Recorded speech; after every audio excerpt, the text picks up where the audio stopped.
Wherever you are in the world, welcome to another edition of Jerry's Take on China. In my opinion, it is highly unlikely there will be a war with China. China won't start one. Neither would Australia, they would be mad. Or the Japanese, they don't have the capability. But the USA, knowing how profitable war has become, might try to start one. It could, like many other conflicts they've started, come about through a false flag operation.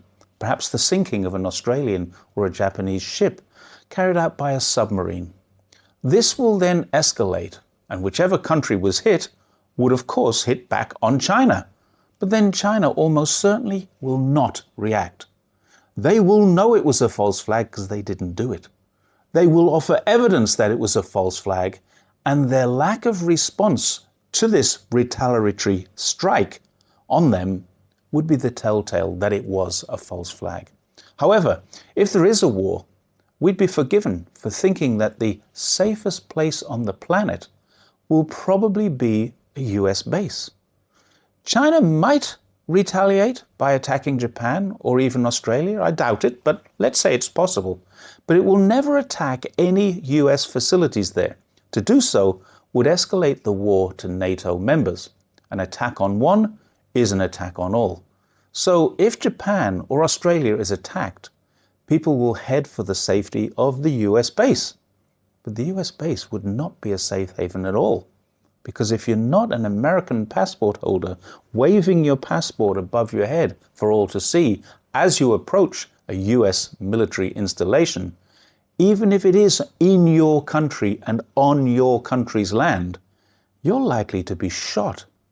If you happen to live in a country where US bases are prolific, there's a much stronger possibility that you will be shot, robbed, or raped by a US service person than you are by anyone from the local population or the Chinese military. US bases may not be US territory like an embassy is, but they are protected under US law. Australia, among others, has a growing US presence because of this perceived threat from China. Now, we know Americans can and often do shoot people trespassing, and it's perfectly legal. Kyle Rittenhouse, a 17-year-old boy, took a firearm to a protest and he shot 3 people. 2 of them died, and that was deemed perfectly legal too. Now imagine being in a large group, desperate for safety, and approaching the only safe place you can think of, the nearest US base, and let's be clear, in some countries there are many of them. That base will assume you're hostile and can legally gun you down. I know this for a fact because as a young police officer back in the 1970s, I was assigned to stand outside the US Embassy in London. I once had a discussion with the Marine on duty who told me clearly, if there's anyone out here with a gun, you hit the deck, son. Because inside that building, there was enough firepower to take down, I think, half of London. This message is for Australians, but it applies to every country where the US bases, and particularly so where US bases are growing in number or expanding in size, or both. Now, this escalating threat of China fails to consider one reality. China is unlikely to invade anyone because it has neither the psychology, the societal behavior, or the military capability for, nor a history of, invasion. Psychological studies done by many different experts have shown that historically and culturally, Chinese people are not likely to go to war. Not outside their own borders anyway. They might have disputes inside. Read Michael Harris Bond's Beyond the Chinese Face, or even Henry Kissinger's On China for further information about that. Societally, Chinese are likely to invade Australia. They love kangaroos, they love koalas, and they're fascinated by platypus. They love to barbecue and they enjoy the outdoor lifestyle. But an invasion of tourists, especially tourists rich enough to visit and spend thousands of dollars on each trip, that's the kind of invasion Australia wants and right now needs. Whatever governments and their experts think, Chinese people love Australia and they just want to be friends. Militarily, China's naval fleet is big, but it's not a global threat. It's designed to protect China's shores. China is not capable of sending a fleet to threaten, let alone invade, Australia. China's Air Force is quite capable, again, of defending its shores, but it doesn't include long-range bombers. There's no B-52s. And some experts have estimated, only an estimate, that China has doubled its rocket capability to 300 rockets. They're capable of reaching the USA, but they're never enough to overwhelm Australia or the USA in the event of a war. USA, on the other hand, while claiming peaceful intentions, seems to find itself involved in interdictions, interventions, confrontations in many countries. And it provides military support to fledgling terrorists like Osama bin Laden, and enemies when they were once friends, such as Saddam Hussein. They went to Iraq because Colin Powell said there were weapons of mass destruction there. They weren't. They went to Vietnam because Secretary of Defense Robert McNamara said, "A Vietnamese boat torpedoed one of ours."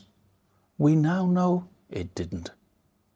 They went to Afghanistan to replace the Taliban because the Taliban refused to hand over Osama bin Laden. They refused because USA had not provided evidence of his involvement. And rather than provide that evidence, they invaded the country. But they didn't. It was called an involvement. Several years later, they killed bin Laden in what can only be described as an extrajudicial execution. Surely he was innocent until proven guilty, no matter what you think of him. But they changed their laws to suit a wartime situation.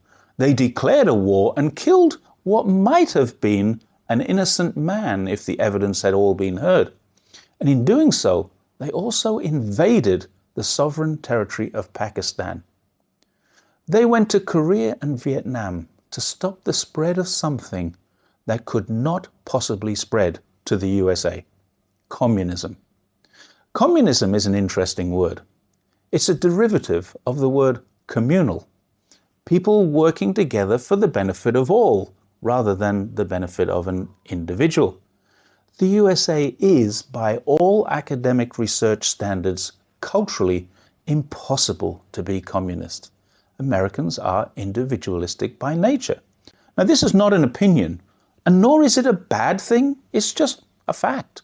If you read behavioral psychologists such as Gert Hofstede or Alfonso Trompenas, and I've linked them in the description, for more on what it means, communism is, as far as the USA concerned, no threat whatsoever.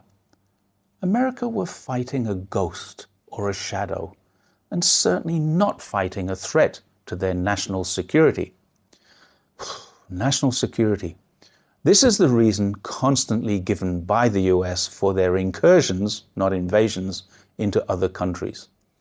USA calls China a threat to their national security because China has built a defense force capable of defending its own country against the USA. It's clear to see what they're defending against. The US has already defended its national security in Korea and Vietnam, both China's neighbors, in Iraq, Middle East, Guatemala and Panama in Central and South America. There are dozens, perhaps hundreds more places which have seen US soldiers arrive, kill, maim, loot, and leave. Or maybe in some cases they didn't leave because at least 80 countries, they still have US defending their national security. China, on the other hand, has never taken its army outside of its borders for longer than a month, ever. China's not the threat. How could it be? Thanks once again for watching Jerry's Take on China, and I'll see you next time.